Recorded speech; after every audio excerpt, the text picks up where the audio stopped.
Welcome to the Fund2000.com real estate podcast. My name is Chuck Ham, and today we're going to talk about commissions for realtors and how a recent lawsuit affects commissions and how sellers can save. Actually, sellers and buyers can save.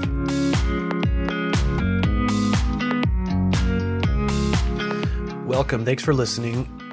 Our last episode was about this too. It's because it's really big news in the real estate industry. If you're a sales agent, I've talked to so many agents over the past month or two, ever since the news of this lawsuit came out, that the National Association of Realtors and the other defendants lost the lawsuit, which held them liable for antitrust type allegations that were found to be true against the National Association of Realtors and a few big firms, like I think it was Berkshire Hathaway, maybe some others. I could be wrong on that, but at least it was the National Association of Realtors, and the plaintiffs were Sitzer and Burnett. And they alleged that National Association of Realtors, I've got Keller Williams, Home Services of America, and I think others too, were colluding over commissions that realtors were charging. And the way that worked was through MLS rules and through other collusion practices. These firms were able to fix the commissions that sellers charged in a way that made the commissions non-negotiable or perceived to be non-negotiable. And that caused these plaintiffs to not be happy with the situation. So basically, they were locking in a contract at an early stage before there was even a buyer that fixed the commission. And that's because the MLS rules were requiring there to be a listing agreement. And in order for the listing to go live, the system was that the MLS must offer a buyer's agent a particular commission, and these different firms were trying to fix that. I don't know what the percentage was for those plaintiffs, but around here it's 2.5%, 3% that is just automatically offered to a buyer's agent. And that is frustrating for buyers because and sellers in some cases, because they want to be able to negotiate the commission kind of like in other commercial transactions. And in real estate sales in the rest of the world, the commission is negotiated at the time of the offer. And the practice here has been all my career that the commission that is going to be offered is fixed at the time of the listing. But once it goes live on the MLS, then the commission is fixed and you don't negotiate it. I mean, you can negotiate additional commission, but there is at that point a contract, and it's a binding contract on the seller. And that tends to, according to this lawsuit and some of the issues that came up in the lawsuit, tends to inflate the prices of homes. And that's also an issue in today's housing market. Affordability is a big issue. So to not be able to negotiate one of the biggest costs of a transaction, which is the realtor commission, that is something that the jury found to be serious enough to hold National Association of Realtors and these firms liable for billions of dollars. It's big news. So we spoke about this on the last month's podcast, but I did it more from the perspective of what agents should expect in the future. And now I want to do it more from the perspective of sellers. What can they expect?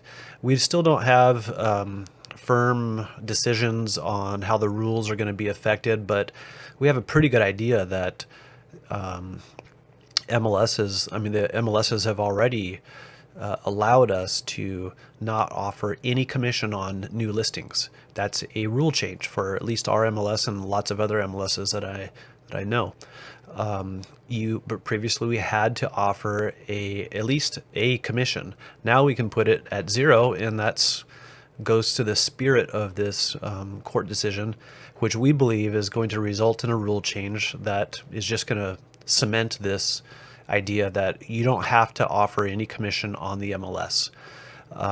That is against good business practices where a buyer and a seller and the people involved negotiate the commissions.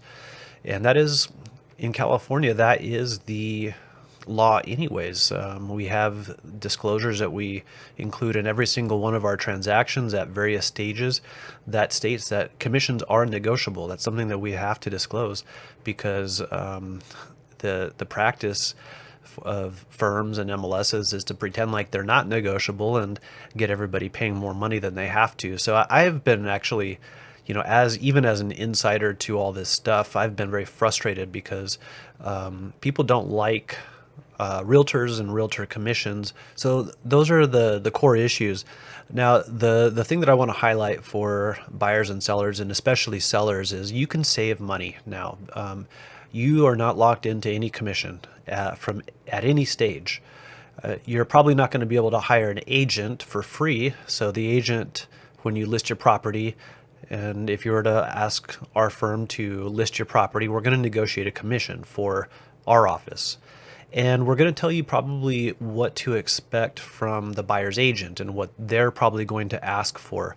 But we're no longer required to, and I believe pretty soon we will no longer even be allowed to offer a fixed amount of that commission unless, yeah, I mean, I think maybe we'll be allowed to, but I don't think we'll be allowed to say that there is any fixed commission that's non-negotiable. It will always be negotiable.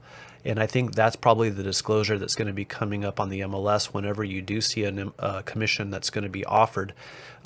It is a negotiable commission.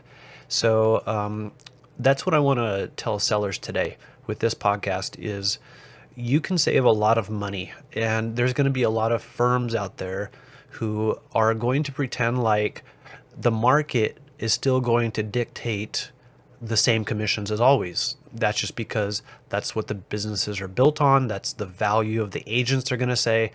And I beg to differ. I think there have always been discount real estate firms out there. Our office has, in many situations, discounted our commissions just because it's possible for us to. We still make plenty of money and we still do a good job. We don't cut any services out when we discount our commissions.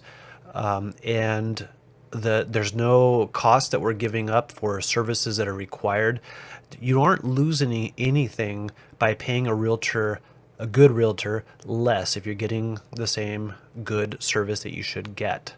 And so don't let anybody deceive you and pretend like you still have to pay the same commission. That it was never true in the first place. But now we have further evidence. We have a lawsuit and rule changes coming up that the big firms and many agents are going to resist. So it is kind of a sales pitch for our office because we have always discounted. We haven't always discounted every transaction, but some transactions, we believe in our value and we justify that value, and the higher commission is a fair commission. But there are some situations where we know that we can and should discount it, and that's what the market is doing. And previously that didn't happen on some transactions just because the way the rules were set up and the agents that we were dealing with and who was the listing firm or who was the buyer's agent. But now that's, I think, a thing of the past. So I want sellers to realize that you're in a good position now, much better than you ever were before.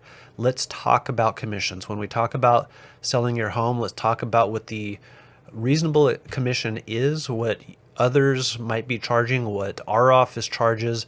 And also there's a second step now to every offer that didn't used to be there. And that is going to be you'll get the offer. It'll say how much the buyer is offering, the purchase price and other costs of the transaction and all the other terms. One of the new parts, one of the new provisions of the offers is going to be how much is the buyer's agent going to get paid? What is the commission for the buyer's agent?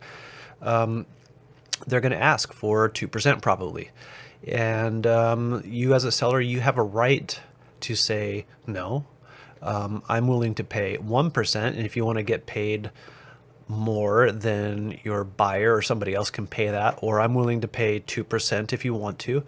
And I think it's probably true that in some markets, it will still be similar to what it had been in the past. And that's because, especially in some of these markets where homes are valued less anyway. So if you live in a area where real estate is very expensive, I would expect that some of the commissions are going to be coming down. But if you're in Bakersfield, Lancaster, more rural areas where home prices are less, real estate agents out there have been working for less for a long time anyways. And I don't think you're going to find a whole lot of discounting out there because there isn't much room to spare. They're already working for less money. I think we'll see changes on a market by market basis. I want to encourage everybody listening, if you're thinking about buying or selling a home, or if you know anybody that is, get the word out there. Talk to us. You can email me, Chuck at fund2000.com, FUND2000.com, and we can start a conversation. I can give you a call on the phone and we can talk about this more, what this process looks like, what to expect to pay realtor commissions, how you can save money. And that's one thing that it's our duty. That's the crazy thing about this whole conversation. Realtors tend to gouge the principals in a transaction for commissions, but it's our duty actually to save our clients money. And I think the days of high commissions are quickly disappearing. It's been unpopular, and now we're going to have some rules that make it easier for buyers and sellers to negotiate a reasonable commission based on the market, based on the negotiation of the people involved, instead of just based on what a listing agent decides with the seller at an early stage before there's even a buyer. So one of the questions that's been coming up in real estate is what's happening in 2024 with home values, with mortgage interest rates. So I want to give you a quick, maybe 5 minutes on that. We don't see any real strong reason for there to be a flood of homes on the market, for there to be a bunch of new inventory. And because the inventory isn't going to change that much, it probably will increase a little bit. But because inventory isn't going to change enough, we don't expect to see prices come down. We think that interest rates are going to come down. They've already come down some. I've priced FHA loans in the mid fives, high fives, and conventional loans in the low sixes recently. And actually I haven't looked at them this week. This is a kind of a vacation week. Monday was Christmas, but that's about where they were last I looked over the weekend before Christmas. So the interest rates, that is going to loosen up inventory a little bit. A lot of sellers are waiting to be able to get an interest rate that they're going to like on their replacement property. But still not enough to get a whole lot of inventory on the market to pressure the prices down. Now, there are some markets in California and other parts of the states that have seen a little bit more inventory and homes sitting on the market for so long that sellers who have to sell have been reducing their prices. And that's been good for prices coming down if that's what you're looking for. But with interest rates coming down, that tends to activate buyers and that inventory disappears. It hasn't been a huge flood. So, I've been doing sales for 20 years now, almost. And in 2008, 2009, we had a reason for there to be a flood of homes coming on the market. That reason was people were underwater with their mortgages. They did not like having a high payment and to be paying on a property that was no longer worth what it was when they purchased it. And their mortgages were based on values, and the mortgage unpaid principal balance was still higher than what that property could be sold for today. So that's what it means to be underwater. And so that happened to so many people so quickly. And so many of these borrowers and buyers were subprime borrowers and buyers using, getting their mortgage through stated income loans, that they probably didn't belong in that mortgage in the first place. They probably couldn't really afford that mortgage in the long term. They had a short-term plan for the property. So because of the looser underwriting guidelines at the time and the situation for them being underwater and people who probably shouldn't have gotten the loans in the first place getting the loans, it was very easy for them to walk, and they did. And they did that in mass numbers, and that caused a bunch of inventory to hit the market, and that caused prices to come crashing down. And it lasted all the way till 2012, 2013, where we were still negotiating a lot of short sales. And I believe personally that it's possible that we have, something like that again, because we've had such high prices. But I don't think it's going to be for the same reason, because since that time we have tightened up our mortgage regulations. There are no subprime loans. There are other kinds of interesting loans out there, and there are equity problems out there, and there are affordability problems out there. So I do think that it is possible that we have some kind of a housing crisis, kind of like 2008, 2009, but for a completely different reason, and probably not to the scale that it was in 2008 and 2009. So for 2024, I think we're going to stay pretty much the same. I think we're going to have pretty stable interest rates. I think interest rates will probably come down a little bit, but not so much that you need to wait to buy or sell. I think when the time is right, the interest rates are going to be close enough to where they are now, where it's not going to make that much sense to wait. And if you have any questions about that, we can always run a calculation. We have special calculators that help you see and compare the cost of waiting to other factors, such as the appreciation of a home. Home prices are still going up, and we predict that they will continue going up.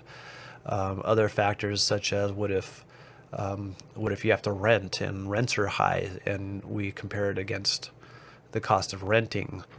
So we can run calculations for you to see if now's the right time, or when it's going to be the right time for you to buy or to sell. So that's what I think is happening. No big changes. It's a difficult market, and I think it's still going to be difficult, especially if you're a buyer. This year, we're going to start doing home buyer workshops. They're designed to help home buyers get pre-approved. If that's something you're interested in, email me at chuck@fund2000.com.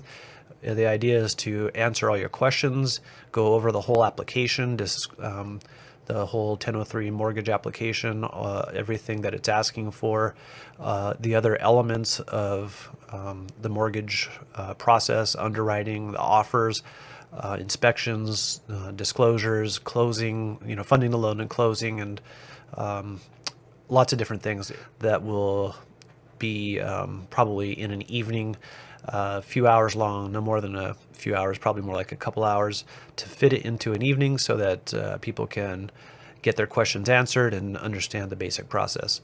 So I hope that helps. Negotiate your commissions. Talk to us about negotiating commissions. Let us compete for your business and tell you what our commissions would be, or negotiate them to see what your transaction's like and how we can save you some money. And also mortgage pre-approval workshops in 2024. Thanks for listening. Bye-bye.